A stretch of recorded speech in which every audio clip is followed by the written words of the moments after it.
Hello, wonderful flute players. You know who I am, Mrs. Hicks, your flute teacher on YouTube. We are going to, today, play your first notes. The last lessons, I've shown you how to put it together, to hold it, to tongue your notes, and very importantly, how to finger your first notes also. So I'm going to review that a little bit, and then we're going to blow and play our first notes. Now your first notes again are, it depends on what book you're going to be using. Accent on Achievement, this one here. Your first notes are the D and the E flat, and this is what they look like. Okay, the D is on the fourth line up in the staff, and the E flat is a space note on the fourth space up. That's what the E flat looks like. And if you're using Essential Elements, this book here, it's the F and the G are your first notes. The F is a line note on the very top of the staff. After a while, you're going to recognize that without having the notes written in. And the G is technically, it's a space note, and it sits on top of the 5 lines. All right, let's go over the fingerings real quick. Put this down. Okay.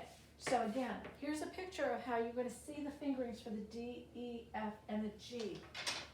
And my last lesson shows you that again. The D looks like this. Okay, thumb on the thumb key.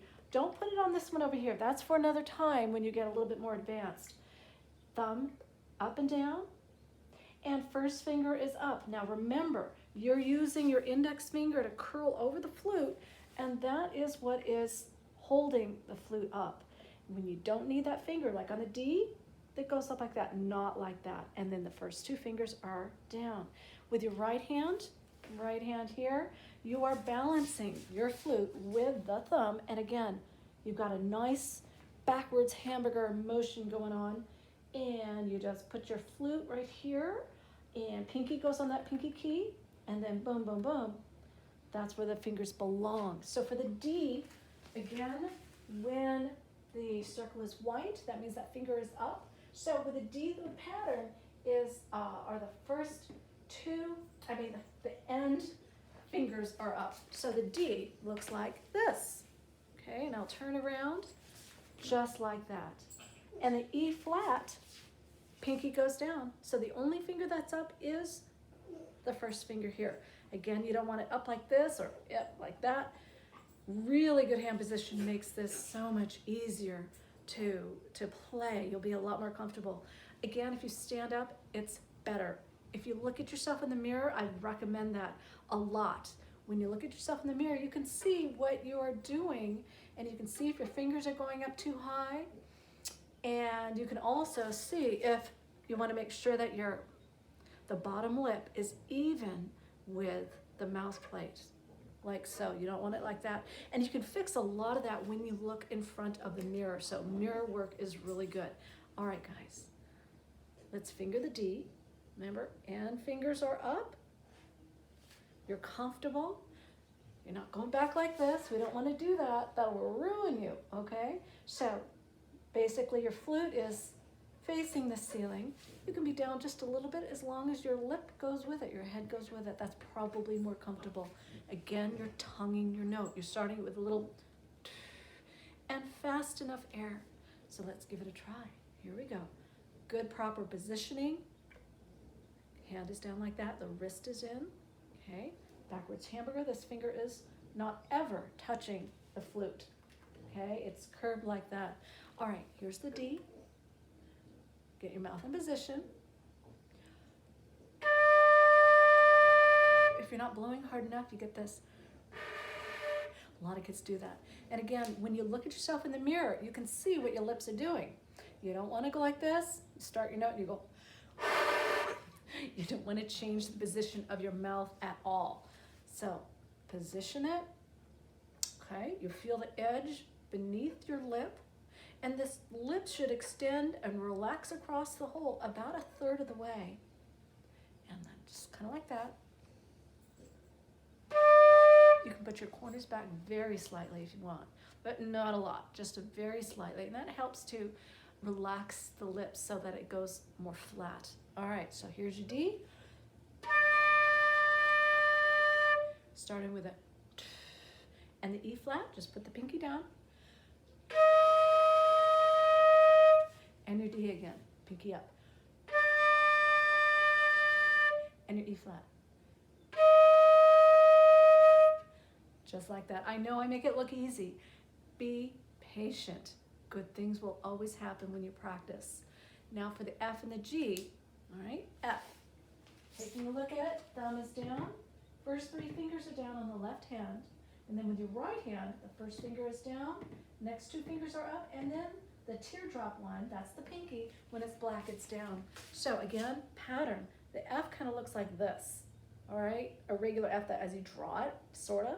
So it's kind of like that pattern. So these 2 fingers are up, okay?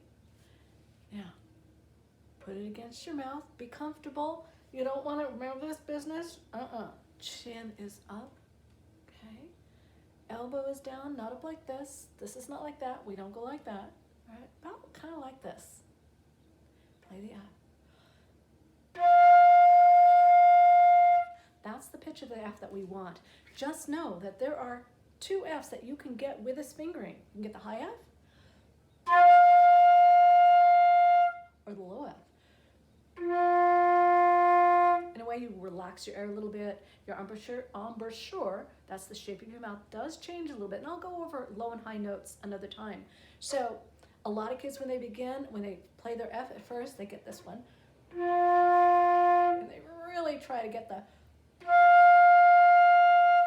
higher F is the one that we want for your first note in that other book. All right?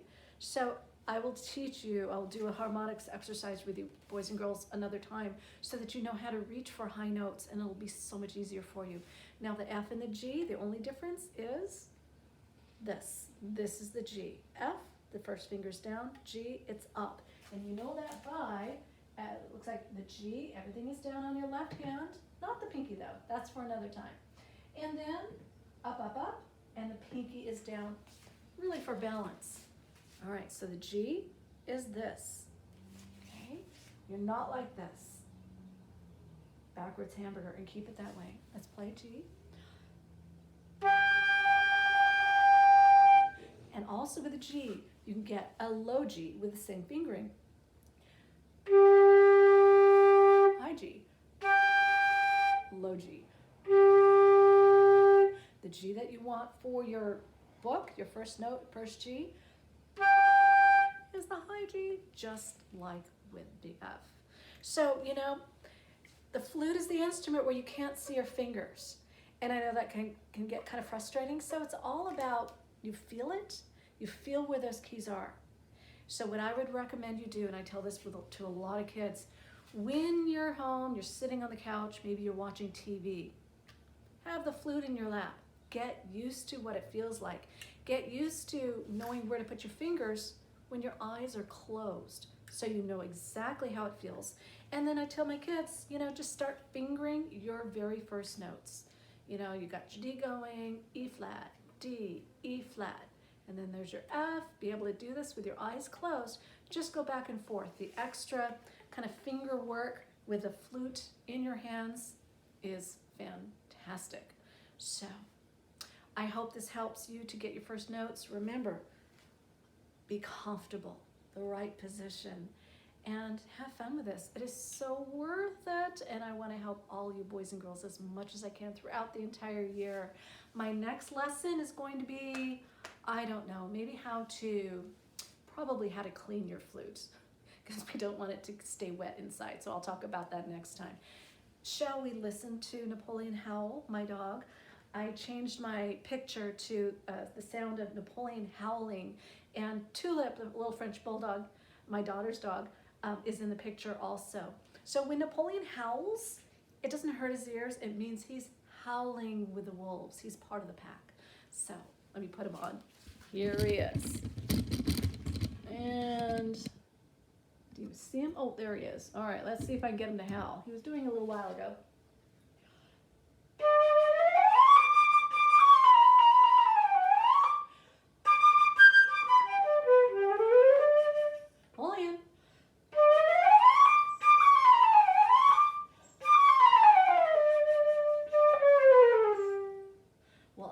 he's doing it this time. Sometimes what happens is if he's already howled during the day, he usually doesn't do it again. So it's just kind of funny. So boys and girls, I will see all of you next time. I hope you're all having a wonderful day. Keep coming back to my lessons. Subscribe.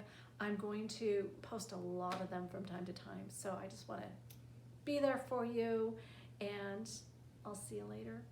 Bye.